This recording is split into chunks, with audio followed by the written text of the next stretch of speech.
Welcome to 360 Tamil. இன்னைக்கு இந்த வீடியோல நம்ம எந்த படத்தோட எக்ஸ்பிளனேஷன் பத்தி பார்க்க போறோம்னா, பாலிவுட்ல போன வருஷம் வெளியான பியார் இஷ்க் ஆர் பொசஷன் அப்படின்ற படத்தை பத்தி தான் பார்க்க போறோம். இது ஒரு பக்காவான எராட்டிக் டிராமா படம்னு சொல்லலாம். ஸ்டார்டிங்ல இருந்து எண்டிங் வரைக்கும் சூப்பரா கொண்டு போயிருப்பாங்க.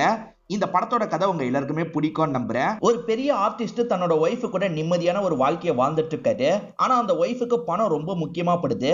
பணத்துக்காக நிறைய விஷயங்கள் பண்ண சொல்றாங்க. அதுல எல்லாம் இவருக்கு பெருசா விருப்பம் இல்ல. இதனால இவங்க குடும்ப வாழ்க்கையில என்ன பிரச்சனை ஏற்பட்டதுன்னு சொல்ற படம் தான் இந்த படம். கண்டிப்பா உங்களுக்கு பிடிக்கும்னு நம்புறேன். எக்ஸ்பிளனேஷனுக்குள்ள போறதுக்கு முன்னாடி வீடியோக்கு ஒரு லைக் போடுங்க. அது மூலியமா இந்த வீடியோ இன்னும் நிறைய பேர்கிட்ட கொண்டு போய் சேர்க்கப்படும். மேற்கொண்டு டைம் வேஸ்ட் பண்ணாம நம்ம நேரடியா எக்ஸ்பிளனேஷனுக்குள்ள போயிடலாம். படத்தோட ஸ்டார்டிங் சீனே நம்ம ஹீரோவை காட்டுறாங்க. இவர் பேரு லக்ஷியா அப்படின்றது. இவர் பெரிய ஆர்டிஸ்டா இருப்பாரு. இவரோட மைண்டுக்குள்ள என்னென்னமோ ஓடிட்டு இருக்கு. அதாவது இவரும் இவரோட ஒய்ஃபும் சண்டை போட்ட மாதிரி கிளிப்பிங்ஸ் எல்லாம் ஓடிட்டு இருக்கு. வேற ஒரு பொண்ணு கூட ஒன்னா இருக்க மாதிரியும் யோசிச்சு பாக்குறாரு. இப்ப நேரா இவரோட வீட்டுக்கு வந்துடுறாரு. ஏற்கனவே நிறைய வரைஞ்சு வச்சிருக்காரு. அது எல்லாத்தையும் கிழிச்சு போட்டுட்டு இருக்காரு. எதனால இந்த மாதிரிலாம் இவர் பண்ணிட்டு இருக்காருன்னு தெரியல. இங்கதான் படத்தோட டைட்டில போடுறாங்க. இப்ப சில மாசத்துக்கு முன்னாடி நடந்த விஷயத்துல இருந்து நமக்கு கதையை ஆரம்பிக்கிறாங்க. இவர் எப்பவுமே பிஸியா பெயிண்டிங் எல்லாம் பண்ணிட்டு இருப்பாரு. இவரை பொறுத்த வரைக்கும் ஃப்ரெண்டா ஒருத்தர் இருக்காரு. அவர் ஃப்ரெண்டு மட்டும் இல்ல, இவருக்கு மேனேஜர் வேலை எல்லாம் பார்த்துட்டு இருக்காரு. நம்ம ஹீரோவை பொறுத்த வரைக்கும் காசு பணம்லாம் முக்கியம் இல்ல, நிம்மதி தான் முக்கியம்னு நினைக்கிற கேரக்டரா இருப்பாரு. இவரோட ஒய்ஃப் பேரு பலக் அப்படின்றது. இவங்களை பொறுத்த வரைக்கும் நிறைய காசு சேர்க்கணும் அப்படின்ற மாதிரிலாம் ஆசைப்படுறாங்க. இவங்களுக்கு ஜேபின்னு ஒரு பாஸ் இருக்காரு. 3 மாசத்துக்கு ஒரு தடவை கேலரி மாதிரி ஒவ்வொரு இடத்துலயே இவங்க போடுவாங்க. அந்த இடத்துல ஹஸ்பண்டோட பெயிண்டிங்லாம் வைக்கணும்னு நினைக்கிறாங்க. ஹஸ்பண்டுக்கு இதுல விருப்பம் இல்ல. என் பெயிண்டிங்கை சேல் பண்றதுல எனக்கு விருப்பமே கிடையாது, எதுக்காக நம்ம அந்த இடத்துல டிஸ்பிளே பண்ணோம், வேணான்ற மாதிரிலாம் சொல்லிட்டாரு. எனக்காக இந்த விஷயத்த பண்ணுங்கன்ற மாதிரிலாம் சொல்லிட்டாங்க. ஒய்ஃபை பொறுத்த வரைக்கும் எப்படியாவது இவரோட பெயிண்டிங்கை நல்ல விலைக்கு விற்கணும்னு யோசிக்கிறாங்க. நம்ம ஹீரோக்கு இந்த கேலரிக்கு வரதுக்கு சுத்தமா பிடிக்க மாட்டேங்குது. அதுக்கு காரணம் பலக்கோட பாசை இவருக்கு சுத்தமா பிடிக்காது. அவர் பேரு ஜேபின்னு சொல்லியிருப்பேன். இப்ப அந்த ஜேபி இருக்காரு பாத்தீங்களா, அவரோட ஃபியான்சியை கூட இந்த இடத்துக்கு வராது. அவங்க பேரு நான்சி அப்படின்றது. அவர் பயங்கரமா சீன் போட்டுக்கிட்டே தான் இந்த இடத்துக்கு வராது. அவரை பொறுத்த வரைக்கும் பலக் கிட்ட டச் பண்ணி எல்லாம் பேசுறாரு. பலக் மேல இவருக்கு ஒரு கண் இருக்குன்ற மாதிரி நமக்கு காட்டுறாங்க. நீ தான் தேவையில்லாம அந்த லக்ஷியாவை சூஸ் பண்ணிட்ட, எனக்கு உன்னை எவ்வளவு பிடிக்கும் தெரியுமான்ற மாதிரிலாம் அக் பண்ணிட்டு இருக்காரு. இவங்களால எதுவுமே பண்ண முடியல. இவங்களும் சாமர்த்தியமா பேசி அதுல இருந்து வெளியே வந்துடுறாங்க. டாபிக் எல்லாம் சேஞ்ச் பண்ணிட்டு இருக்காங்க. இது எல்லாத்தையும் தள்ளி இருந்து ஹீரோ கவனிச்சிட்டு இருக்காரு. அவங்க பேசுறதெல்லாம் கேட்கல. இப்ப ஹீரோவை கூப்பிடுறதுனால ஹீரோவும் இந்த இடத்துக்கு வந்துடுறாரு. உன் பெயிண்டிங் நிறைய பேர் வாங்கணும்னு ஆசைப்படுறாங்க, நீ வித்ததான் என்னன்ற மாதிரிலாம் கேட்கிறாரு. இல்ல சார், எனக்கு விக்கிறதுல ஐடியா இல்லன்ற மாதிரிலாம் சொல்றாரு. இப்போ ஒரு பணக்கார லேடியை நமக்கு காட்டுறாங்க. அவங்களுக்கு பிடிச்ச மாதிரி பெயிண்டிங் கிடைக்குமான்ற மாதிரி பார்த்துட்டு இருக்காங்க. ஒரு பெயிண்டிங் அவங்களுக்கு ரொம்ப பிடிச்சிருது. இப்ப வீட்டுக்கு கால் பண்ணி பேசுறாங்க. நான் நினைச்ச மாதிரியே ஒரு பெயிண்டிங் கிடைச்சிருக்கு, இதை வாங்க போறேன்ற மாதிரிலாம் சொல்றாங்க. ஜேபி இந்த இடத்துக்கு வாங்கன்ற மாதிரி கூப்பிடுறாங்க. இப்ப ஜேபியும் மத்த எல்லாருமே இந்த இடத்துக்கு வந்துடுறாங்க. இந்த பெயிண்டிங் எனக்கு ரொம்ப பிடிச்சிருக்கு, இந்த பெயிண்டிங்கை நான் வாங்கணும்னு ஆசைப்படுறேன்னு சொல்றாங்க. அப்பதான் ஹீரோ வராரு. ஹீரோ பெரிய பெயிண்டர் போல, அதனால இவங்களுக்கு நல்லாவே தெரிஞ்சிருக்கு. ஓஹோ, உங்களோட பெயிண்டிங்கா, எனக்கு ரொம்ப பிடிச்சிருக்கு, எவ்வளவு வேலைனாலும் சொல்லுங்க, நான் வாங்க தயாரா இருக்கேன்ற மாதிரி சொல்றாங்க. 3 கோடினா கூட நான் வாங்குறதுக்கு தயாரா இருக்கேன்ற மாதிரி சொல்றாங்க. ஆனா ஹீரோ இருக்காரு பாத்தீங்களா, இல்ல மேடம், இது விக்கிறதுக்காக கிடையாது, ஷோக்காக மட்டும் தான் வச்சிருக்கோம், இதுல இருக்க டேகை யாரோ கட் பண்ணிருக்காங்கன்ற மாதிரி சொல்றாரு. அதுக்கு ஒய்ஃப் இருக்காங்கல்ல, அதான் எவ்வளவு நாள தரேன்னு சொல்றாங்கல்ல, நம்ம சேல் பண்ணிடலாம்ன்ற மாதிரி சொல்றாங்க. ஆனா இவர் இருக்கார்ல, சாரி மேடம், இது எனக்கு ரொம்ப முக்கியமானது, இதை சேல் பண்றதுல எனக்கு விருப்பம் இல்லைன்ற மாதிரி சொல்றாரு. அவங்க விலையை இன்னும் அதிக பத்தி கேட்கறாங்க. அப்ப கூட இவர் மாட்டேன்னு சொல்றாரு. சரி சார், உங்க ஃபீலிங்கை என்னால புரிஞ்சுக்க முடியுது, நம்ம இன்னொரு நாள் பாப்போன்ற மாதிரி அந்த லேடி கிளம்பிடுறாங்க. இதுல ஜேபி தான் பயங்கரமா டென்ஷன் ஆயிடுறாரு. ஏன்னா ஜேபி கேலரிக்காக நிறைய செலவு பண்றாரு. ஒரு வாட்டி கூட இவன் பெயிண்டிங்கை விற்கிறதுக்கு அளவே பண்ண மாட்டான். இப்படிலாம் பண்ணானா இவனோட பெயிண்டிங்கை வைக்கிறதுக்கு நான் அளவே பண்ண மாட்டேன்ற மாதிரி சொல்றாரு. இது எல்லாத்தையும் ஹீரோவோட ஃப்ரெண்டும் பக்கத்துல இருந்து கவனிச்சிருப்பாரு. சார், நீங்க ஹீரோவோட பெயிண்டிங்கை வைக்கலன்னா யார் இந்த இடத்துக்கு வருவா, யாருமே வரமாட்டாங்க அப்படின்ற மாதிரிலாம் சொல்லிட்டு போறாரு. இவன் கூட ஓவரா பேசுறான், நீ என்ன ஏதுன்னு பாருன்ற மாதிரி பலக்கிட்ட சொல்றாரு. இப்ப ஆயிஷான்னு ஒருத்தங்களை காட்டுறாங்க. இவங்க இப்ப கரண்டா வெளிநாட்டுல தான் இருக்காங்க. இவங்களோட வேலை என்ன தெரியுமா, நிறைய பேரை வச்சு பிசினஸ் எல்லாம் பண்ணுவாங்க. லாபம் மட்டும் இவங்களுக்கு வந்துகிட்டே இருக்கும். எல்லா பக்கமும் கரெக்டா போதான்ற மாதிரி அசிஸ்டன்ட் கிட்ட கேட்டு தெரிஞ்சுக்கிறாங்க. ஒரு இடத்துல மட்டும் பெருசா காசே வரமாட்டேங்குதுன்றது இவங்களுக்கு தெரிய வருது. அது வேற யாருமே கிடையாது, ஜேபியா தான் இருப்பாரு. அவன் என்னதான் பண்ணிட்டு இருக்கான், அவனை போய் பார்க்கணும்ன்ற மாதிரிலாம் இவங்க அசிஸ்டன்ட் கிட்ட பேசிட்டு இருக்காங்க. ஹீரோவை பொறுத்த வரைக்கும் எல்லா பெயிண்டிங்கையும் சேல் பண்ண மாட்டேன்னு சொல்ல மாட்டாரு. சில பெயிண்டிங் இவருக்கு ரொம்ப முக்கியமா படம், அதை மட்டும் விற்கவே கூடாதுன்னு நினைப்பாரு. ஃப்ரெண்டே கூட வித்துருக்கலாம்னு கேக்குறாரு. என்னடா நீயே என்னை பத்தி தெரிஞ்சு இப்படி பேசுற, என்னால அந்த பெயிண்டிங் எல்லாம் மட்டும் விற்கவே முடியாதுன்ற மாதிரி மாதிரி சொல்லிட்டு இருக்காரு. அப்ப பலக்கு இந்த இடத்துக்கு வந்துடுறாங்க. ஆக்சுவலா இவங்களுக்கு நிறைய இஎம்ஐ பேலன்ஸ்லாம் பெண்டிங்ல இருக்கும். நிறைய இஎம்ஐ பேலன்ஸ் இருக்கு. அதுவே 50 லட்சம் ரூபாய் கிட்ட இருக்கும். இது பெரிய டீலு. எப்படி பார்த்தாலும் நமக்கு 3 கோடி ரூபாய் கிடைச்சிருக்கும். எதுக்காக நீ இந்த மாதிரி பண்ணன்ற மாதிரி கேக்குறாங்க. இஎம்ஐ பத்தி கவலைப்படாத, நான் வேற எப்படியாவது ஏற்பாடு பண்ணி கட்டிடுறேன். தேவையில்லாம அந்த பெயிண்டிங்லாம் நம்ம இன்னும் விற்க வேணாம். அந்த பெயிண்டிங் உனக்கும் எனக்கும் நடுவுல இருக்க பாலம் மாதிரி. உன்கிட்ட எத்தனை வாட்டி நான் சொல்லியிருக்கேன், ப்ளீஸ் அந்த பெயிண்டிங்கை விற்கிறத பத்தி மட்டும் என்கிட்ட பேசாதன்ற மாதிரிலாம் சொல்றாரு. இதனால பலக்கு கோச்சுக்கிட்ட போயிடுறாங்க. இந்த இடத்துல தான் ஒரு பிளாஷ்பேக்கை இவர் யோசிச்சு பாக்குறாரு. 4 வருஷத்துக்கு முன்னாடி தான் இது நடந்திருக்கும். அந்த சமயமே இவர் பெரிய ஆர்டிஸ்டா இருப்பாரு. ஒரு பெயிண்டிங்கை உங்களுக்கு காட்டுறாரு. இது எல்லா பெயிண்டிங்கையும் விட சூப்பரா இருக்குன்ற மாதிரி இவங்க சொல்றாங்க. ஆமா, மத்த பெயிண்டிங்கை விட இதுக்கு ரொம்ப டைம் எடுத்துக்கிட்டேன். இது என்னோட உயிரோட கலந்தது அப்படின்ற மாதிரி சொல்றாரு. காரணம் இவங்களை லவ் பண்றாரு பாத்தீங்களா, இதெல்லாம் மனசுல வச்சுதான் இந்த பெயிண்டிங்கே கிரியேட் பண்ணிருப்பாரு. இவங்க 2 பேருமே இந்த டைம் பழகிட்டு தான் இருந்திருப்பாங்க. இப்ப இவருமே ரிங் எல்லாம் தந்து இவங்களுக்கு கல்யாணத்துக்கு ப்ரொபோஸ் பண்றாரு. இவங்களும் ஓகே சொல்லிடுறாங்க. இப்ப அவங்க இருக்காங்கல்ல, இத நல்ல விலைக்கு விக்கலாம். அது மூலியமா நம்ம ஹனிமூனுக்கு வெளிநாட்டுக்கெல்லாம் போலான்ற மாதிரி சொல்றாங்க. நீ என்ன பேசிட்டு இருக்க? இது உன்னோடையும் என்னோடையும் கலந்தது, நம்ம உயிரோட கலந்தது. இதை என்னைக்குமே என்னால சேல் பண்ண முடியாது. இது எப்பவுமே நம்ம கூடியே இருக்கட்டும்ன்ற மாதிரிலாம் சொல்றாரு. இவங்களுமே சரின்ற மாதிரிலாம் ஏத்துக்கிறாங்க. இவர் ஃபீல் பண்றாருல, அதனால இவருக்கு ஆறுதல்லாம் சொல்லிட்டு இருக்காங்க. அப்படியே இவங்க 2 பேருமே இந்த இடத்துல கிஸ்லாம் பண்ணிக்க ஆரம்பிக்கிறாங்க. அப்படியே இந்த இடத்துல ரொம்ப இன்டிமேட்டா இருக்கிற மாதிரியும் நமக்கு காட்டுறாங்க. இது எராட்டிக் டிராமா படம்னு சொன்ன பாத்தீங்களா, அதனால இந்த படத்துல கதைக்கு தேவைப்படுதோ இல்லையோ நிறைய எராட்டிக்கான சீன்ஸ்லாம் வச்சிருப்பாங்க. அது எல்லாத்தையும் ஸ்கிப் பண்ணி தான் நான் கதையை சொல்லிட்டு இருக்கேன். ஆக்சுவலா இவங்க 2 பேர் கல்யாணம் பண்ணி வாழ ஆரம்பிக்கிறாங்கல்ல, இவரு ரொம்ப ஹாப்பியா தான் இவங்க கூட வாழ்ந்துட்டு இருக்காரு. ஆனா பழக்க பொறுத்த வரைக்கும் நிறைய காசு வேணும்ன்ற மாதிரி ஆசைப்படுறாங்க. இவருக்கு இதெல்லாம் கொஞ்சம் கஷ்டமா இருக்கு. ஏன் இவ பணம்னு ஆசைப்பட்டுட்டு இருக்கான்ற மாதிரி யோசிக்கிறாரு. இப்படிதான் இப்ப இவங்க 2 பேருமே சண்டை போட்டிருக்காங்க அப்படின்ற மாதிரி நமக்கு காமிக்கிறாங்க. இஎம்ஐ எல்லாம் நிறைய பெண்டிங்ல இருக்குன்ற மாதிரி ஒய்ஃப் கோவப்பட்டாங்க பாத்தீங்களா, அதை முதல்ல சால்வ் பண்ணும் அப்படின்ற மாதிரி ஃப்ரெண்டு கிட்ட சொல்லிட்டாரு. ஆக்சுவலா இவரை பொறுத்த வரைக்கும் 2-3 கஃபேல இருந்து பெயிண்டிங் தாங்கன்ற மாதிரி கேட்டிருப்பாங்க. நல்ல ரேட்டும் தரதா சொல்லியிருப்பாங்க. பேசாம அந்த கஃபேக்காரங்களுக்கு பெயிண்டிங் எல்லாம் சேல் பண்ணலாம். 2-3 பெயிண்டிங் வச்சிருக்கேன்ல, அதை வித்தா இவ்வளவு காசு கிடைக்கும், ப்ராப்ளத்தை சால்வ் பண்ணலான்ற மாதிரிலாம் சொல்லிட்டாரு. இந்த பழக்குக்கு பணத்தோட ஆசையை காட்டுறதே இந்த ஜேபியோட வேலைன்னு நான் நினைக்கிறேன்ற மாதிரி ஃப்ரெண்டு சொல்றாரு. ஹீரோக்கும் அந்த மாதிரி தான் தோணுது. இப்ப ஜேபி அவரோட கேலரியில இருந்துட்டு இருக்காரு. அப்பதான் இந்த இடத்துக்கு ஆயிஷா வந்துடுறாங்க. ஆக்சுவலா கேலரி மூலியமா பெரிய காசெல்லாம் கிடைக்கும் போல. இவரோட இடத்துல இருந்து பெருசா காசே வர மாட்டேங்குது. அப்புறம் நீ எதுக்காக கேலரியை ரன் பண்ணிட்டு இருக்கணும், இதை இழுத்து மூடிடு, இதுதான் கரெக்டா இருக்கும்ன்ற மாதிரிலாம் கோவமா பேசிட்டு இருக்காங்க. அப்படி பேசிட்டு திரும்பி போலான்னு நினைக்கும் போதுதான் அங்க இருக்க ஒரு பெயிண்டிங்கை பாக்குறாங்க. நம்ம ஹீரோ வரைஞ்ச பெயிண்டிங்கா இருக்கும். இந்த பெயிண்டிங்கை பார்த்தனே உங்களுக்கு ரொம்ப பிடிச்சிருது. இது லக்ஷ்யா வரைஞ்சது அப்படின்றத இவங்களுக்கு தெரிய வருது. ஏற்கனவே ஹீரோவை தெரியுமா என்னன்னு தெரியல. இந்த பெயிண்டிங் ஆர்டிஸ்டை நான் மீட் பண்ணோம், அதுக்கான மீட்டிங்கை ஏற்பாடு பண்ணுன்ற மாதிரி சொல்லிட்டாங்க. சரி நான் ஏற்பாடு பண்றேன்ற மாதிரி இவருமே சொல்றாரு. இப்ப இவங்களோட கோவம்லாம் குறைஞ்சிருது. இவங்களுமே சிரிச்சுக்கிட்டே இங்க இருந்து கிளம்புறாங்க. ஏன் எதுக்குன்றது தெரியல. நல்ல வேலை தப்புச்சோன்ற மாதிரி ஜேபி யோசிக்கிறாரு. இவரோட ஒய்ஃப் பேரு நான்சின்னு சொன்ன பாத்தீங்களா, அவங்க கூட ரொமான்ஸ்லாம் பண்ண ஆரம்பிக்கிறாரு. இதை பத்தி முதல்ல பலக்கிட்ட சொல்லணும்ல, அதனால பலக்கு கால் பண்ணி பேச ஆரம்பிக்கிறாரு. என்ன சவுண்டு அப்படின்ற மாதிரி பலக் கேக்குறாங்க. நீ சவுண்டை விட்டு தள்ளு, நான் பேசுறத மட்டும் கேளுன்ற மாதிரி இவரும் பலக்கிட்ட விஷயத்த சொல்ல ஆரம்பிக்கிறாரு. ஹீரோக்கு பெரிய ஆஃபர் கையை விட்டு போயிருச்சுன்ற மாதிரி ஃபீல் பண்ணல, அதை விட பெரிய ஆஃபர் கிடைக்கிறதுக்காக தான் அது கையை விட்டு போயிருக்கு போல. ஆயிஷான்னு ஒருத்தங்களை பத்தி நான் சொல்லியிருக்கேன்ல, அவங்க ஹீரோவை பார்த்து பேசணும்ன்ற மாதிரி ஆசைப்படுறாங்க. நீ ஹீரோ கிட்ட பேசி இந்த இடத்துக்கு கூட்டுவான்ற மாதிரி சொல்றாரு. ஹீரோ கேப்பானா தெரியலையேன்ற மாதிரி இவங்க சொல்றாங்க. எப்படியாவது பேசி கூட்டுவா, இந்த டீல் முடிஞ்சா நிறைய காசு கிடைக்கும்னு சொல்றாரு. இதனால இவங்களுமே ஹஸ்பண்டுக்கு பக்கத்துல வந்து முதல்ல ஜாலியா பேசுறாங்க. இந்த மீட்டிங்க்கு மட்டும் வாங்கன்னு சொல்றாங்க. எனக்கு இதெல்லாம் பிடிக்காதுன்னு உனக்கு தெரியும்ல, எனக்கு வரதுல விருப்பம் இல்லைன்ற மாதிரிலாம் இவர் சொல்றாரு. இவங்களுமே சாமர்த்தியமா அவரை வர வைக்கணும்னு யோசிக்கிறாங்க. ரொம்ப ஃபீல் பண்ற மாதிரிலாம் நடிச்சிட்டு இருக்காங்க. ஒய்ஃப் ஃபீல் பண்றதை இவரால் தாங்கிக்க முடியல. சரி நீ இவ்வளவு ஆசையா கேட்கறல்ல, நான் கண்டிப்பா வரேன்ற மாதிரி சொல்றாரு. இதை கேட்கிற இவங்களுக்கும் சந்தோஷமா இருக்கு. இப்ப ஜேபியோட இடத்துக்கு எல்லாருமே வந்துடுறாங்க. ஆயிஷாக்காக தான் எல்லாருமே வெயிட் பண்ணிட்டு இருக்காங்க. யாரை பாக்குறதுக்கு கூப்பிட்டு இருக்காங்கன்னு தெரியலையேன்ற மாதிரி ஹீரோ யோசிச்சுட்டு இருக்காரு. அப்பதான் ஆயிஷா இந்த இடத்துக்கு வந்திருக்காங்க. ஆயிஷா இருக்காங்கல்ல, இப்ப ஹீரோவை பார்த்து ரொம்ப சந்தோஷப்படுறாங்க. ஹீரோ வரைஞ்ச முதல் பெயிண்டிங்கே இவங்க கிட்ட தான் இருக்கு போல, இதுல உங்களோட ஆட்டோகிராஃப போடுங்கன்ற மாதிரி சொல்றாங்க. இது எப்படி உனக்கு கிடைச்சது? நான் காலேஜ் டைம்ல சேல் பண்ணனே அப்படின்ற மாதிரி சொல்லிட்டு அதை வாங்கினதே நான் தான்ற மாதிரி இவங்க சொல்றாங்க. ஆக்சுவலா இவங்களை பொறுத்த வரைக்கும் ஹீரோவோட காலேஜ் ஜூனியரா இருப்பாங்க. ஹீரோவை அப்பயே ஒன் சைடா பயங்கரமா லவ் பண்ணிருப்பாங்க. இவங்க மட்டும் இல்ல, காலேஜ்ல பல பேர் ஹீரோ பின்னாடி சுத்தி இருப்பாங்க. இவங்க லவ் பண்ணதை பத்தி சொல்ல மாட்டாங்க.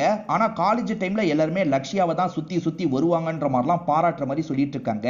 இது எல்லாத்தையும் பக்கத்துல இருந்து பல்லக்கு கேட்டு தானே இருக்காங்க. இவ எதுக்காக இவ்வளவு ஐஸ் வைக்கிறா, ஒருவேளை நம்ம ஹஸ்பண்ட் மேல கண்ணு இருக்கான்ற மாதிரிலாம் யோசிக்கிறாங்க. அந்த காலேஜ்ல சில மெமரிஸ்லாம் இருக்கும் பாத்தீங்களா, அதை பத்தி ரெண்டு பேருமே கொஞ்சம் தள்ளி போய் பேசிட்டு இருக்காங்க. இது எல்லாத்தையும் இந்த ஜேபியும் பழக்கம் தள்ளி உட்காந்து கவனிச்சிட்டு இருக்காங்க. ஆக்சுவலா ஆயிஷா எவ்வளவு பெரிய ஆளுன்றது இந்த பழக்குக்கு தெரியல. அவ வச்சிருக்க பேக் 5 லட்சம் ரூபாய் இருக்கும் போலன்னு சொல்றாங்க. எது 5 லட்சம் ரூபாயா, கண்டிப்பா 40 லட்சம் ரூபாய்க்கு மேல அந்த பேக் இருக்கும்ன்ற மாதிரி சொல்றாரு. அவளோட சொத்து மதிப்பை பத்தி உனக்கு தெரியாதுல்ல, இவ்வளவு சொத்து மதிப்பு இருக்கும்ன்ற மாதிரி சொல்றாரு. அதை கேட்கிற பழக்கு பயங்கரமா ஷாக் ஆயிடுறாங்க. சரி எதுக்காக வந்திருக்கான்னு கேக்குறாங்க. எனக்கும் அது தெரியல, வா பேசி பாப்போன்ற மாதிரி இவர் சொல்றாரு. இப்ப பக்கத்துல வந்து பேச ஆரம்பிக்கிறாங்க. என்ன விஷயமா மீட் பண்ணோன்னு சொன்னன்ற மாதிரி கேக்குறாங்க. கேலரிக்கு வந்த ஒரு லேடி 5 கோடி ரூபாய் வரைக்கும் ஒரு பெயிண்டிங்க கேட்டாங்க பாத்தீங்களா, 10 கோடி ரூபாய்க்கு நான் வாங்குறதுக்காக தான் வந்திருக்கேன்னு சொல்றாங்க.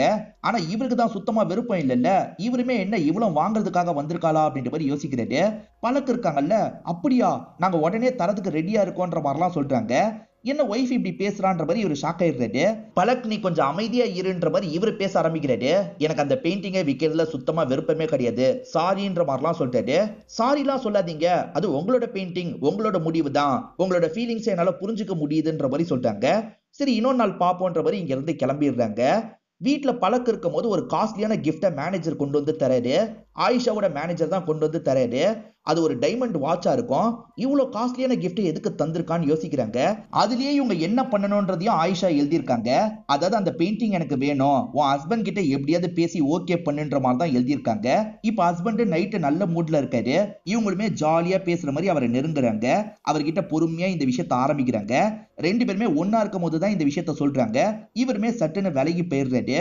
நான் தான் அதுல விருப்பம் இல்லைன்னு சொல்றேன்ல, ஏன் என் ஃபீலிங்ஸை புரிஞ்சுக்க மாட்டேன், நம்ம ரெண்டு பேரோட லவ்வுக்கான பாலமே அதுதான், அந்த மாதிரி ஒரு பெயிண்டிங்கை திரும்பி என்னால வரைய முடியாது, தயவு செஞ்சு இதை பத்தி திரும்பி பேசாதன்ற மாதிரி எந்திரிச்சு போயிடுறாரு. இப்ப ஆயிஷாவும் ஹீரோவை பாக்குறதுக்காக வீட்டுக்கு வந்திருக்காங்க. ஹீரோ குளிச்சு முடிச்சுட்டு எந்திரிச்சு போலான்னு நினைக்கும் போது தான் வந்திருப்பாங்க. போக விடாம மறைச்ச மாதிரி அவர்கிட்ட பேச ஆரம்பிக்கிறாங்க. இப்ப வேற ஒரு விஷயத்தை பத்தி பேசுறதுக்காக தான் வந்திருக்காங்க. அதாவது திரும்பி கேலரி ஷோ மாதிரி பண்ண போறாங்க. அதுக்கு ஹீரோவோட பெயிண்டிங் எல்லாத்தையும் டிஸ்பிளே பண்ணணும்னு ஆசைப்படுறாங்க. ஆனா ஹீரோ இருக்கார்ல, இந்த வாட்டி டிஸ்பிளே பண்றதுல எனக்கு விருப்பம் இல்லைன்ற மாதிரி சொல்லிட்டு இப்படி சொன்னோட ஒய்ஃபோட முகம் மாறிடுது. இருந்தாலுமே ஆயிஷா அதுக்கேத்த மாதிரிலாம் பேசி இவரை சம்மதிக்க வைக்கணும்ன்ற மாதிரி ட்ரை பண்ணிட்டு இருக்காங்க. அப்படி ட்ரை பண்றவங்க கொஞ்சம் க்ளோஸா பேசிட்டு இருக்காங்க. இதை பாக்குற பழக்கு பயங்கரமா ஷாக் ஆயிடுறாங்க. இவன் என்ன இவ்வளவு க்ளோஸா பேசிட்டு இருக்கா, நம்ம ஹஸ்பண்ட் அடையிறதுக்கு ட்ரை பண்றாளா அப்படின்ற மாதிரி யோசிக்கிறாங்க. நீ ஓகேன்னு சொல்ற பொருளை மட்டும் தான் சேல் பண்ண போறோம், ப்ளீஸ் ஒத்துக்கோ, யோசிச்சு முடிவை சொல்லுன்ற மாதிரி இங்க இருந்து கிளம்பி போறாங்க. இவருமே ஃப்ரெண்டு கிட்ட டிஸ்கஸ் பண்றாரு. இதுல என்ன மச்சா இருக்கு, மத்த பெயிண்டிங்லாம் விக்கலாம்னு நினைக்கிறோம்ல, நம்ம வைக்கலான்ற மாதிரி சொல்றாரு. அதனால இவருமே ஏத்துக்கிறாரு. கேலரியில பெயிண்டிங்கை வைக்கிறதுக்கு முன்னாடி டாக்குமெண்ட்லாம் சைன் பண்ணோம். இப்ப ஆயிஷா மேனேஜர் இருக்கார்ல, பழக்கத்துக்கு கால் பண்ணி பேசுறாரு. உங்க ஹஸ்பண்ட் கிட்ட சைன் வாங்குறதுக்காக அந்த இடத்துக்கு நான் கொஞ்ச நேரத்துல வந்துருவேன். அதே மாதிரி மேடம் உங்களை மீட் பண்ணணும்னு சொல்றாங்க, நீங்க கேலரியில போய் மீட் பண்ணுங்கன்ற மாதிரி சொல்றாரு. பழக்கம் ஏத்துக்கிறாங்க, பாக்குறதுக்காக வந்துடுறாங்க. ஆயிஷா இருக்காங்கல்ல, உனக்கு லட்சிய விட காசு தான் முக்கியன்றது எனக்கு தெரியுதுன்ற மாதிரி சொல்றாங்க. என்ன பேசிட்டு இருக்க, நீ தந்த கிஃப்ட வாங்கினதுக்காக இப்படி பேசிட்டு இருக்கியா, எனக்கு எல்லாத்தையும் விட லட்சியா தான் முக்கியன்ற மாதிரி இவங்க சொல்றாங்க. அப்படியா சொல்ற, உனக்கு 5 கோடி ரூபாய் தரேன், லக்ஷியா வாழ்க்கையை விட்டு போயிடுன்ற மாதிரி சொல்றாங்க. நீ எவ்வளவு கோடி ரூபாய் தந்தாலும் சரி, லக்ஷியாவோட வாழ்க்கையை விட்டு நான் போக மாட்டேன்ற மாதிரி சொல்றாங்க. இப்ப ஆயிஷா இருக்காங்கல்ல, கொஞ்சம் கொஞ்சமா காசை ஏத்திக்கிட்டே இருக்காங்க. அப்பயே இவங்க மாட்டேன்னு சொல்றாங்க. ஒரு ஸ்டேஜ்ல ஆயிஷா இருக்காங்கல்ல, 10 கோடி ரூபாய் தரேன்ற மாதிரி சொல்றாங்க. இப்ப இவங்களோட மனசு லைட்டா இந்த இடத்துல மாற ஆரம்பிக்குது. ஆயிஷாவோட மேனேஜர் சைன் வாங்கணும்னு சொல்லியிருப்பாரு. இப்ப வீட்டுல வந்து ப்ராசஸ பத்தி எல்லாம் எக்ஸ்பிளைன் பண்ணிட்டு இருக்காரு. இதெல்லாம் சைனை போடுங்கன்ற மாதிரி ஹீரோ கிட்ட சைனை வாங்கிட்டு இருக்காரு. பழக்கம் இருக்காங்கல்ல, நான் பிரியறதுக்கு கூட ஓகேன்னு சொல்றேன்னு வச்சுக்கோ, இருந்தாலுமே அவன் என்னை விட்டு பிரிய மாட்டான், என்ன பண்றது அப்படின்ற மாதிரிலாம் கேக்குறாங்க. அதை பத்தி நீ கவலைப்படாத, அவனுக்கும் உனக்கும் பிரச்சனை வர மாதிரி நானே சில வழியெல்லாம் பண்றேன், அந்த பிரச்சனையை நீ இன்னும் அதிகமாக்கணும், அந்த பிரச்சனையை காரணமா வச்சு அவனை விட்டு பிரியணும், இது போதும், மீதியை நான் பாத்துக்கிறேன், இந்த காசை புடின்ற மாதிரி தராங்க. பழக்கம் சரின்ற மாதிரி காசை வாங்கிக்கிறாங்க. ஹீரோ சைன் போட்டுட்டு இருக்கும் போது இந்த மேனேஜரும் செக்யூரிட்டி கிட்ட பேசுற மாதிரி பண்றாரு. செக்யூரிட்டி ஏதோ திருடு போயிருக்குன்னு சொல்றான் போல. சரி சிசிடிவி ஃபுட்டேஜ் எல்லாம் செக் பண்ணி எனக்கு அனுப்பி வைன்னு சொல்றாரு. இப்ப இவருமே இந்த இடத்துல சிசிடிவி ஃபுட்டேஜ் எல்லாம் செக் பண்ற மாதிரி பார்த்துட்டு இருக்காரு. இது எல்லாமே பிளான் தான். இவர் பார்த்துட்டு இருக்கிறத ஹீரோவும் லைட்டா கவனிக்கிறாரு. அதுல இவரோட ஒய்ஃப் வராங்க, தாங்கன்ற மாதிரி வாங்கி பாக்குறாரு. ஆக்சுவலா டேகை யாரோ தெரியாம எடுத்திருக்காங்கன்னு சொன்னாரு பாத்தீங்களா, இவரோட ஒய்ஃப் பலக் தான் அந்த டேகை எடுத்திருப்பாங்க. அதாவது அதை எப்படியாவது சேல் பண்ணிடணும்ன்றதுக்காக தான் அந்த டேகை எடுத்திருப்பாங்க. ஏன் உங்க ஒய்ஃப் எடுக்கிறாங்கன்ற மாதிரிலாம் இவர் கேட்கறாரு. தெரியாம அவ எடுத்திருப்பா அப்படின்ற மாதிரி ஒய்ஃபுக்கு சப்போர்ட் பண்ற மாதிரிலாம் இவர் பேசுறாரு. ஆனா உள்ளுக்குள்ள பயங்கரமா ஷாக் ஆயிடுறாரு. இப்ப நைட்டு பலக்கு வீட்டுக்கு வராங்க. இவருமே டேக கையில வச்சு பார்த்துட்டு இருக்காரு. இந்த டேக நீ எதுக்காக எடுத்தன்ற மாதிரி கேட்கிறாரு. இவங்களுமே பார்த்து ஷாக் ஆயிடுறாங்க. ஓஹோ, அவதான் இந்த விஷயத்தை அமைச்சு தந்திருக்கா போலன்னு யோசிக்கிறாங்க. இப்ப ஹஸ்பண்ட் கோவமா கேட்கும் போது பதிலுக்கு இவங்களும் கோவமா பேசுறாங்க. பின்ன நமக்கு நிறைய பண பிரச்சனை இருக்குன்னு சொன்ன, நீ கேட்கவே இல்ல, அதுக்காக தான் இந்த மாதிரி ஒரு விஷயத்த பண்ண, இதுக்கப்புறமும் அந்த மாதிரி தான் பண்ணுவேன்ற மாதிரிலாம் பேசுறாங்க. அது நம்ம லவ்வுக்கான பாலம்ன்ற மாதிரி இவர் சொல்லிட்டாரு. பாலமும் இல்ல எதுவும் இல்லைன்ற மாதிரி இவங்க ரொம்ப திட்டுறாங்க. அப்படி திட்டினவங்க இந்த இடத்த விட்டும் கிளம்பி போயிடுறாங்க. இதை நினைச்சு இவர் சரக்கெல்லாம் அடிச்சிட்டு இருக்காரு. ஃப்ரெண்ட் இருக்கார்ல, ஆயிஷா கிட்டே இந்த விஷயத்த சொல்றாரு. ஆயிஷாவும் இவரை பாத்துக்கிறதுக்காக இந்த இடத்துக்கு வந்துடுறாங்க. குடிச்சு குடிச்சு உடம்பை கெடுத்துக்காத, நிறுத்துன்ற மாதிரிலாம் தடுத்துட்டு இருக்காங்க. கொஞ்சம் சப்போர்ட்டிவா கூட இருந்து இவரை நல்லபடியா பாத்துக்கிறாங்க. பலக் பேசிட்டு போனாங்கல்ல, அதை பத்தி எல்லாம் ஃபீலிங்கா சொல்லிட்டு இருக்காரு. இவங்க தான் பிளான் போட்டு பண்ணிட்டு இருக்காங்க. ஆனா எதுவுமே தெரியாத மாதிரி ஹீரோ கிட்ட நடிச்சிட்டு இருக்காங்க. ஹீரோ இன்னமும் பலக் கூட சேரணும்னு ஆசைப்படுறாரு. பலக் எங்க இருப்பான்ற மாதிரிலாம் கேட்கிறாரு. ஃப்ரெண்ட் இருக்கார்ல, ஜேபிய பாக்குறதுக்காக தான் கிளம்பி போனான்ற மாதிரி சொல்லிட்டாரு. சரி, அந்த இடத்துக்கு போய் பார்க்கலான்ற மாதிரி இவரும் யோசிக்கிறாரு. இப்ப பிளானோட அடுத்த ஸ்டெப்ப பண்ணுன்ற மாதிரி ஆயிஷா யோசிக்கிறாங்க. பலக் அவன் வந்துட்டு இருக்கான், நான் சொன்ன மாதிரி பண்ணுன்ற மாதிரி பலக்கு மெசேஜ் பண்றாங்க. பலக்கும் ஓகேன்ற மாதிரி ரிப்ளை பண்றாங்க. ஆக்சுவலா பலக் இருக்காங்கல்ல, இப்ப அந்த ஜேபி கூட ஒன்னா இருக்கிறாங்க. அவர் ஒருவர்னு தெரிஞ்சதா இவங்க ரெண்டு பேருமே ஒன்னா இருந்துட்டு இருக்காங்க. ரெண்டு பேருமே பிசிக்கல் ரிலேஷன்ஷிப் வச்சிட்டு இருக்கும் போது ஹீரோவும் இந்த இடத்துக்கு வந்து இந்த விஷயத்த பாத்துடுறாரு. என்ன பலக் இப்படி பண்றா, இந்த மாதிரி ஒருத்திய போயா நம்ம லவ் பண்ணோம் அப்படின்ற மாதிரிலாம் பயங்கரமா ஃபீல் பண்றாரு. அழுதுகிட்டே இந்த இடத்த விட்டு கிளம்பிடுறாரு. வீட்டுக்கு வந்து ஒரு பயங்கரமா குடிச்சிட்டு இருக்காரு. உனக்கு என்ன ஆச்சு, எதுக்காக இந்த மாதிரிலாம் பண்ணிட்டு இருக்க, தயவு செஞ்சு இந்த மாதிரிலாம் பண்ணாத அப்படின்ற மாதிரி ஆயிஷா சொல்றாங்க. கொஞ்சம் கொஞ்சமா இந்த கஷ்டத்துல இருந்து இவரை வெளியே வர வைக்கிறாங்க. இவர் கூடியதான் இருந்துட்டு இருக்காங்க. இந்த விஷயத்த நடுவுல ஃப்ரெண்டுமே பாக்குறாரு. இப்ப ஆயிஷா இருக்காங்கல்ல, ஸ்விம்மிங் பூல்ல இருந்து எந்திரிச்சு வெளியே வந்தெல்லாம் இவர்கிட்ட பேசுறாங்க. கொஞ்சம் கொஞ்சமா செடியூஸ் பண்றதுக்கும் ட்ரை பண்றாங்க. இவர்கிட்ட க்ளோஸ் ஆகிறதுக்கு என்னென்ன பண்ணணுமோ எல்லா விஷயத்தையும் இவங்க பண்ணிட்டு இருக்காங்க. ஆனா ஃப்ரெண்டுக்கு டவுட் வர மாட்டேங்குது. இவங்க உண்மையான அக்கறையில தான் பார்த்துட்டு இருக்காங்கன்ற மாதிரி அந்த ஃப்ரெண்டுமே யோசிக்கிறாரு. இப்ப ஹீரோ இருக்காரு பாத்தீங்களா, இவங்க மடியில படுத்து தூங்கிட்டு இருக்காரு. அந்த இடத்துக்கு அந்த ஃப்ரெண்டு இந்த விஷயத்தை கவனிக்கிறாரு. டிஸ்டர்ப் பண்ண வேணான்ற மாதிரி கதவை சாத்திட்டு இங்க இருந்து கிளம்பிடுறாரு. இப்ப ஹீரோ எக்ஸசைஸ் பண்ணிட்டு இருக்கும் போது ஃப்ரெண்டுமே பக்கத்துல உட்காந்து பேச ஆரம்பிக்கிறாரு. இவர் ரொம்ப போதையில இருந்த போது ஆயிஷா நல்லபடியா பாத்துக்கிட்டாங்கல்ல, அதை பத்தி எல்லாம் ஹீரோ கிட்ட சொல்றாரு. எனக்கு என்னமோ ஆயிஷா தான் உனக்கு சரியான ஆளுன்னு நினைக்கிறேன். உனக்கும் ஆயிஷாவை பிடிக்க ஆரம்பிச்சிருச்சுன்றதும் எனக்கு புரியுது. பேசாம மனசுல வச்சிருக்கிறத ஆயிஷா கிட்ட வெளிப்படையா சொல்லிருன்ற மாதிரி சொல்றாரு. உண்மையிலேயே ஹீரோக்கும் ஆயிஷாவை பிடிக்க ஆரம்பிச்சிருக்கோம், சொல்லிடலாமா அப்படின்ற மாதிரிலாம் யோசிக்கிறாரு. இப்ப மீட் பண்ணோன்ற மாதிரி அவங்கள வர வச்சிருந்தாரு. இவர் எப்படி வெளிப்படுத்துறது அப்படின்ற மாதிரிலாம் கொஞ்சம் தயங்கிட்டு இருக்காரு. இப்ப ஆயிஷா இருக்காங்கல்ல, நீ சொல்றதுக்கு முன்னாடி ஒரு விஷயத்த நான் சொல்லணும் அப்படின்ற மாதிரி இவங்க ப்ரப்போஸ் பண்ண ஆரம்பிக்கிறாங்க. காலேஜ் டைம்ல இருந்தே உன்னை எனக்கு ரொம்ப பிடிக்கும், நான் அப்போ உன்னை மிஸ் பண்ணிட்டேன், இப்போ உன்னை மிஸ் பண்ண விரும்பலன்ற மாதிரிலாம் பேசிட்டு இருக்காங்க. ஏறக்குறைய இதுக்கு முன்னாடி இவரோட ஒய்ஃபா இருந்தா பலக் பேசுற மாதிரியே இவருக்கு தோணுது. இவர் ஃபீல் பண்ணிட்டு இருக்காரு. இவருக்குமே ஆயிஷாவை பிடிக்க ஆரம்பிச்சிருச்சுல, ஓகே சொல்றாரு. இவங்களுமே பயங்கரமா சந்தோஷப்படுறாங்க. ரெண்டு பேருமே கிஸ் பண்ணி இந்த இடத்துல ரொம்ப க்ளோஸாலாம் இருந்துட்டு இருக்காங்க. இவங்க ரெண்டு பேருமே சேர்ந்ததுக்கு அப்புறம் என்னென்னலாம் பண்ணலாம் அப்படின்றத டிஸ்கஸ் பண்ணிட்டு இருக்காங்க. திடீர்னு ஹீரோக்கு ஏதோ தோணுது போல, ஒரு நிமிஷம் இருன்ற மாதிரி வேகமா இவர் வரைகிற இடத்துக்கு போயிட்டு இருக்காரு. என்னாச்சு அப்படின்ற மாதிரி இவங்களும் அந்த இடத்துக்கு வந்து கதவை தட்டிட்டு இருக்காங்க. கொஞ்ச நேரம் வெயிட் பண்ணு, நான் வந்துடுறேன்ற மாதிரி சொல்லிட்டு இவங்களுமே வெயிட் பண்ணிட்டு இருக்காங்க. இவருக்கு ஏதோ ஒரு ஐடியா வந்திருக்கு போல, அதை தான் பெயிண்ட் பண்ணிட்டு இருக்காரு. இப்ப வரைஞ்சு முடிச்சதுக்கு அப்புறம் இப்ப வந்து பாருன்ற மாதிரி சொல்லிட்டாரு. பாக்குற இவங்களுமே ஸ்டன் ஆயிடுறாங்க. அந்த அளவுக்கு சூப்பரா இந்த பெயிண்டிங் இருக்கு. இதுக்கு முன்னாடி இவரோட பெஸ்டா ஒரு பெயிண்டிங் இருந்தது பாத்தீங்களா, அதை விட இதுதான் பெஸ்டா இருக்குன்னு சொல்றாங்க. அதாவது ரெண்டு பேரும் இன்டிமேட்டா இருக்கிற மாதிரி தான் வரைஞ்சிருக்காரு. இதை நம்ம டிஸ்பிளே பண்ணலாம்னு சொல்றாங்க. கண்டிப்பா பண்ணலான்ற மாதிரி இவரும் ஏத்துக்கிறாரு. அப்பதான் இவரோட ஃப்ரெண்ட் இந்த இடத்துக்கு வராரு. இப்ப ஃப்ரெண்டு கிட்டயும் கூப்பிட்டு இதை காட்டுறாங்க. ஃப்ரெண்டுமே சூப்பரா இருக்குன்ற மாதிரிலாம் சொல்லிட்டு இருக்காரு. அப்பதான் ஆயிஷாவோட போன்ல மெசேஜ் வந்துகிட்டே இருக்கு. அந்த சவுண்ட் கேட்டு ஃப்ரெண்டு திரும்பி பாக்குறாரு. ஆயிஷா அப்ப பிஸியா பேசிட்டு இருப்பாங்க. இப்ப இதை பாக்குறவரு செம்மையா ஷாக் ஆயிடுறாரு. ஏன்னா பலக்கிட்ட இருந்து தான் அந்த மெசேஜ் வருது, மீட் பண்ணோம் அப்படின்ற மாதிரி சொல்லிட்டு இருக்காங்க. இப்பதான் ஆயிஷா அந்த சவுண்ட காதுல வாங்குறாங்க. பார்த்தா பலக்கிட்ட இருந்து மெசேஜ் வருது. போனை கொஞ்சம் தள்ளி கொண்டு போயிடுறாங்க. இது எல்லாத்தையும் இந்த ஃப்ரெண்டு கவனிச்சுட்டு தான் இருக்காரு. இவன் எதுக்காக பலக்கிட்ட பேசிட்டு இருக்கான்ற மாதிரிலாம் யோசிக்கிறாரு. இப்ப ஹீரோக்கு ஃப்ரெண்டு கிட்ட இருந்து மெசேஜ் வருது. மச்சான், என்ன பாக்குறதுக்கு இந்த இடத்துக்கு வான்ற மாதிரி தான் அனுப்பியிருக்காரு. இவருமே பாக்குறதுக்காக அந்த இடத்துக்கு வந்துடுறாரு. அங்க ஃப்ரெண்டு அழுதுட்டு இருக்காரு. டேய் என்னடா ஆச்சு, ஏன் அழுதுட்டு இருக்கன்ற மாதிரிலாம் ஹீரோ கேக்குறாரு. ஃப்ரெண்டுமே கட்டி பிடிச்சி நடந்த விஷயத்த சொல்ல ஆரம்பிக்கிறாரு. ஃப்ரெண்ட் இருக்கார்ல, ஆயிஷாவை ஃபாலோ பண்ணலான்ற மாதிரி ஃபாலோ பண்ணி ஒரு இடத்துக்கு போயிருப்பாரு. ஆயிஷாவை பாக்குறதுக்கு பலக் அந்த இடத்துக்கு வந்திருப்பாங்க. ஆக்சுவலா பலக்கு இன்னும் மீதி பேமெண்ட் தரணும் போல. அந்த பேமெண்ட்டை எப்ப தரப்போறன்ற மாதிரிலாம் பேசிட்டு இருக்காங்க. இப்படி இவங்க 2 பேர் பேசிக்கும் போது தான் எதனால இதெல்லாம் நடந்திருக்குன்றது இவருக்கு புரியுது. அப்ப வேலை கொடுத்து வாங்கியிருக்காளா, அவ பழகுனது எல்லாமே போலியான்னு யோசிக்கிறாரு. பழக்கு இந்த மாதிரி பண்ணதை இவரால ஏத்துக்க முடியல. அதே சமயம் ஆயிஷாவும் நம்ம கிட்ட இப்படிதான் பிளான் பண்ணி பழகிருக்காளான்ற மாதிரி யோசிக்கிறாரு. இதை தான் ஸ்டார்டிங்ல நமக்கு காமிச்சிருப்பாங்க. இவர் கொஞ்சம் அப்செட்டா இவரோட வரைகிற இடத்துக்கு போயிட்டு இருக்காரு. அங்க நிறைய பெயிண்டிங்லாம் இருக்கு பாத்தீங்களா, அந்த பெயிண்டிங் எல்லாத்தையும் கோவமா தள்ளி விட்டுட்டு இருக்காரு. புதுசா ஒரு பெயிண்டிங் வரையணும்ன்ற மாதிரி யோசிக்கிறாரு. இப்ப ஆயிஷாவை பாக்குறதுக்காக ஹீரோவோட ஃப்ரெண்டு வந்திருக்காரு. ஹீரோவோட மேனேஜர் இவர் தானே, என்ன பெயிண்டிங் எல்லாமே ரெடியா, கேலரியில டிஸ்பிளே பண்ணிடலாம்ல அப்படின்ற மாதிரி கேக்குறாங்க. கண்டிப்பா பண்ணிடலாம் அப்படின்ற மாதிரி இந்த ஃப்ரெண்டுமே சொல்லிட்டு போறாரு. இப்ப இந்த கேலரி ஃபங்க்ஷனுக்காக நிறைய பேர் வந்திருக்காங்க. ஏற்கனவே ஒரு லேடி வாங்க ட்ரை பண்ணாங்கல்ல, அவங்களுமே இந்த இடத்துக்கு வந்திருக்காங்க. இப்ப ஹீரோ வரதுனால எல்லாருமே சேர்ந்து ஹீரோவை வெல்கம் பண்றாங்க, கிளாப் தட்டுறாங்க. ஹீரோவும் இந்த இடத்துக்கு வந்துட்டு இருக்காரு. இன்னைக்கு என்னோட பெஸ்டான பெயிண்டிங்கை தான் காட்ட போறேன்ற மாதிரி மீடியா ஆட்கள் கிட்ட எல்லாம் சொல்றாரு. எல்லாருமே இவர் பேசுறதுக்காக வெயிட் பண்ணிட்டு இருக்காங்க. இவருமே ஸ்டேஜ் மாதிரி இருக்க செட்டப்க்கு வந்துடுறாரு. அந்த இடத்துல வச்சு பேசலாம் ஆரம்பிக்கிறாரு. இவர் பலக் மேல பெரிய நம்பிக்கை வச்சிருந்தாரு. ஆனா அவங்க நம்பிக்கை துரோகம் பண்ணிட்டாங்கல்ல, அதை பத்தி இவர் இன்டைரக்டா சொல்லிட்டாரு. நம்மளை பத்தி தான் சொல்றாரா அப்படின்ற மாதிரி பலக்கு யோசிச்சுட்டு இருக்காங்க. என் பெஸ்ட் கிரியேஷனை தான் இன்னைக்கு உங்க கிட்ட காட்ட போறேன்னு சொல்லிட்டாரு. நம்ம கிட்ட காமிச்சதை தான் காட்ட போறாரு அப்படின்ற மாதிரி ஆயிஷா பார்த்துட்டு இருக்காங்க. ஆனா அவர் இருக்கார்ல, அதுக்கு முன்னாடி ஒரு வேலை இருக்கு, இது எனக்கு சுத்தமா பிடிக்கல, இதை டெஸ்ட்ராய் பண்ண போறேன்னு சொல்லிட்டாரு. இப்போ ஒரு ஸ்ப்ரே எடுத்து அது மேல அடிச்சிட்டு இருக்காரு.